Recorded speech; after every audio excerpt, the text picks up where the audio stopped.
Hello dear student, स्वागत है आपका अपने जल तैयारी में। आज हम देखने वाले हैं राज्य शिक्षा केंद्र मध्य प्रदेश भोपाल वार्षिक परीक्षा सत्र 2024-25 विषय सामाजिक विज्ञान कक्षा 6वीं के 100% रियल पेपर का संपूर्ण हल इस वीडियो में। यदि आप चैनल पर नए हैं तो चैनल को सब्सक्राइब कर लीजिए, साथ ही साथ जो बेल आइकन है उसे ऑन कर लीजिए ताकि आपको पूरे आंसरों के यहाँ पर नोटिफिकेशन मिल सकें।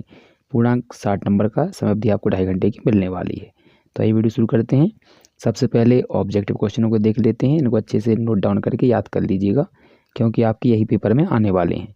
तो पहला प्रश्न दिया गया है, स्थल, जल तथा वायु के बीच एक सीमित भाग है। ऑप्शन दिए गए हैं जलमंडल, स्थलमंडल, वायुमंडल या जीव मंडल। तो इसका सही हो जाएगा आपका ऑप्शन नंबर डी यानी जीव मंडल। दूसरा क्वेश्चन दिया गया है, प्राचीन भारत में यहाँ पर सामान्य जन द्वारा कौन सी भाषा सामान्य रूप से बोली जाती थी। तो ऑप्शन है संस्कृत, प्राकृतिक, तमिल या हिंदी। तो इसका सही आंसर हो जाएगा ऑप्शन नंबर आपका ए, संस्कृत भाषा। अगला क्वेश्चन देख लेते हैं। अगला क्वेश्चन क्या दिया गया है। तो ये रहा हमारा क्वेश्चन नंबर तीसरा। यहाँ पर चरक का प्रसिद्ध थे। तो चरक एक प्रसिद्ध क्या थे। तो ऑप्शन है आपके ऋषि, वैद, राजा या सैनिक। तो इसका सही हो जाएगा आपका वैद। चौथा क्वेश्चन दिया गया है, सबसे प्राचीन वेद कौन सा है। ऑप्शन है ऋग्वेद, सामवेद, यजुर्वेद या अथर्ववेद। तो इसका सही हो जाएगा ऑप्शन नंबर ए, ऋग्वेद। अगला क्वेश्चन है पांचवा, जिस स्थान या चौक में यहाँ पर मजदूर लोग अपनी सेवा देने के लिए इकट्ठा होते थे उसे क्या कहते थे। तो ऑप्शन है लेबर चौक, बाजार चौक, रेस्टोरेंट या फिर आपका यहाँ पर ये हो जाएगा ऑप्शन नंबर डी। तो इसका सही आंसर हो जाएगा ऑप्शन नंबर ए, लेबर चौक कहा जाता था उसे। अगला क्वेश्चन दिया गया, रिक्त स्थानों की पूर्ति कीजिए। तो देखिए क्या क्या दिया गया, इसको अच्छे से देख लीजिए। तो यहाँ पर होने वाला है, जैन धर्म के 24वें तीर्थकर थे। तो यहाँ पर बनना है स्वामी महावीर। इसके बाद अगला है यहाँ पर भरूच का यूनानी नाम था। तो इसका बताएंगे। इसके बाद अगला क्वेश्चन है आपका, के कार्यालय में जमीन से जुड़े मुकदमे या विवाद के मामले सुने जाते हैं। तो तहसीलदार। वह स्थान जहाँ बहुत सी दुकानें होती हैं उसे बाजार कहते हैं। यहाँ पर इसमें बताना है मगध का एक महत्वपूर्ण शासक कौन था। तो औरंगजेब। औरंगजेब ने बिंबिसार। तो इसके आंसर आपको दिखा देते हैं क्या क्या भरने हैं आपको। तो ये रहे आंसर। तो पहले क्वेश्चन का जो आंसर था आपको महावीर स्वामी भरना था। दूसरे में आपको भरना था यहाँ पर बैरी गांजा। इसके बाद आपको तीसरे में भरना था तहसीलदार। चौथे में आपको भरना है बाजार और पाँचवें में आपको भरना है बिंबिसार। तो अच्छे से इनको नोट डाउन कर लीजिए और यही आपके आंसर हैं। इसके बाद अगला क्वेश्चन होने वाला है 11 से लेकर 16 तक के क्वेश्चन 2-2 नंबर के होने वाले हैं। तो ये रहे, तो इनको अच्छे से पढ़ लीजिए। भारत का संपूर्ण भाग कौन से गोलार्ध में स्थित है। इसके बाद आपका पूरा पाषाण काल को कितने भागों में विभाजित किया गया। तो आइए इनके आंसर सबके आपको दिखा देते हैं बारी बारी से। तो ये रहे क्वेश्चन नंबर 11 तो 11वां है आपका। तो इसका आंसर ये लिखा है, भारत का संपूर्ण भाग उत्तर और पूर्वी गोलार्ध में स्थित है।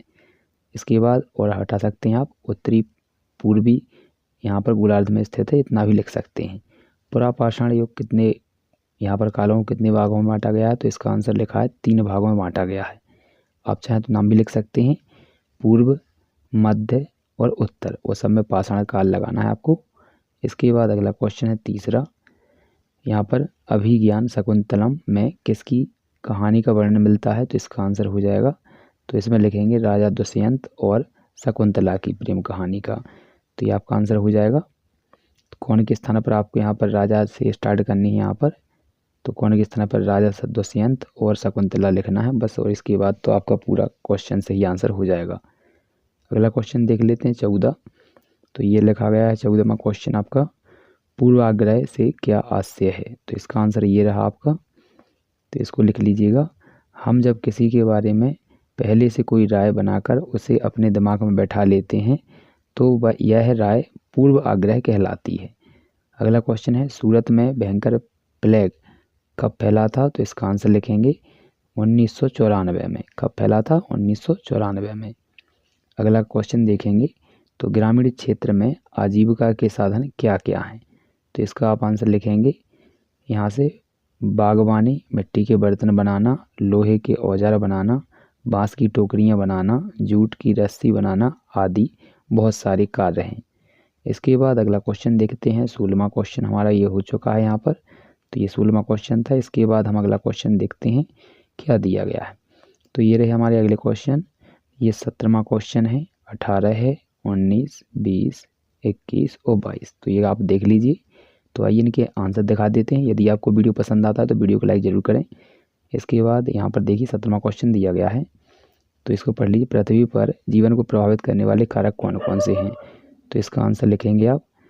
पृथ्वी पर जीवन को प्रभावित करने वाले कारक हैं आपके को यहाँ पर जलवायु, मौसम, सूर्य की ऊर्जा, वनस्पति की कटाई और मानव गतिविधियाँ आदि। इसके बाद अगला क्वेश्चन लिखेंगे, लीप वर्ष किसे कहते हैं, लीप वर्ष में कितने दिन होते हैं। तो ये हो जाएगा आपका आंसर। जिस वर्ष फरवरी 28 दिनों के स्थान पर 29 दिनों की होती है उसे लीप वर्ष कहते हैं। लीप वर्ष में 366 दिन होते हैं। अगला क्वेश्चन है आपका, हड़प्पा कालीन जल निकासी व्यवस्था की कोई 2 विशेषताएं बतानी हैं। तो इसका ये आंसर रहा। सड़कों के दोनों ओर ढकी हुई नालियां थीं। इन नालियों को पक्की ईंटों से बनाया गया था। तो अच्छे से लिख लीजिए इसको। इसके बाद अगला क्वेश्चन देख लेते हैं 20वां। तो 20वां क्वेश्चन ये रहा हमारा, किन्हीं 2 प्रसिद्ध महाकाव्यों के नाम लिखने हैं। तो इसका हो जाएगा रामायण और महाभारत। इसी को रामायण को रामचरितमानस भी कहा जाता है। अगला है आपका, एक समीर और 2 समीर में कोई अंतर लिखने हैं 3। तो ये रहे इनके, अच्छे से लिख लीजिएगा। एक समीर हिंदू है, समीर यहाँ पर समीर एक आपका हिंदू है और समीर 2 आपका मुसलमान। समीर एक अंग्रेजी अच्छी आती है, समीर एक अंग्रेजी अच्छी आती है, यहाँ पर को लिख लीजिएगा। समीर 2 को हिंदी अच्छी आती है। तीसरा है, समीर 1 की आर्थिक स्थिति अच्छी है, समीर 2 की आर्थिक स्थिति कमज़ोर थी। तो यहाँ पर ये आंसर हो जाएगा, अच्छे से नोट डाउन कर लीजिए। इसके बाद क्वेश्चन नंबर अगला देखते हैं 22वां। तो ये रहा क्वेश्चन नंबर 22 हमारा। तो यहाँ पर मतदान की उंगली पर, मतदान जो दाता है उसकी उंगली पर स्याही का चिन्ह क्यों लगाया जाता है। तो इसका आंसर लिखेंगे। इसका उपयोग, यहाँ से ये उत्तर लिखा है, इसका उपयोग फर्जी मतदान को रोकने के लिए किया जाता है ताकि एक व्यक्ति केवल एक बार ही मतदान कर सके। यह स्याही अमिट, यहाँ पर अमिट टमाटर है, अमिट होती है जो लगभग 20 दिनों तक उंगली पर रहती है। अगले क्वेश्चन को देख लेते हैं 23वां क्या दिया गया है। तो ये रहे हमारे क्वेश्चन नंबर 23वां, 24वां, 25वां और 26वां। तो इसको आइए इनको दिखा देते हैं। ये 5-5 नंबर के आपके क्वेश्चन होने वाले हैं। तो ये रहा हमारा, भौतिक मानचित्र किसे कहते हैं, इसको देख लीजिए। तो इसके लिखेंगे, पृथ्वी की भौतिक आकृतियों को दर्शाने वाले मानचित्र को भौतिक मानचित्र कहते हैं। अब इनकी विशेषताएं दी गई हैं। तो यहाँ पर 1, 2, 3 आप चाहें तो ये कर सकते हैं विशेषताएं, या फिर आप परिभाषा ये लिखकर विशेषताएं हम आगे दिखा देते हैं। तो ये लिख सकते हैं आप चाहें तो ये हैं विशेषताएं 1, 2, 3। चाहें तो आप वो लिख लें या फिर आप ये लिख लें। तो ये 23वें क्वेश्चन की विशेषताएं हैं, परिभाषा आप वहीं से लिखेंगे। अगला क्वेश्चन देखते हैं 24वां क्या दिया गया है। उत्तरी मैदान में अधिक जनसंख्या निवास क्यों करती है, इसके बारे में लिखना है। तो ये रहा आंसर। उत्तरी मैदान की भूमि काफ़ी उपजाऊ और समतल है, जिससे वहाँ खेती करना, मकान और सड़क बनाना आसान है। इससे लोगों का जीवन काफ़ी आसान हो जाता है। उपर्युक्त सभी कारणों से उत्तरी मैदान में अधिक जनसंख्या निवास करती है। अगला क्वेश्चन देख लेते हैं 25वां क्वेश्चन क्या दिया गया था। तो देखिए क्वेश्चन दिखा देते हैं। तो ये रहा क्वेश्चन नंबर 24 और 25।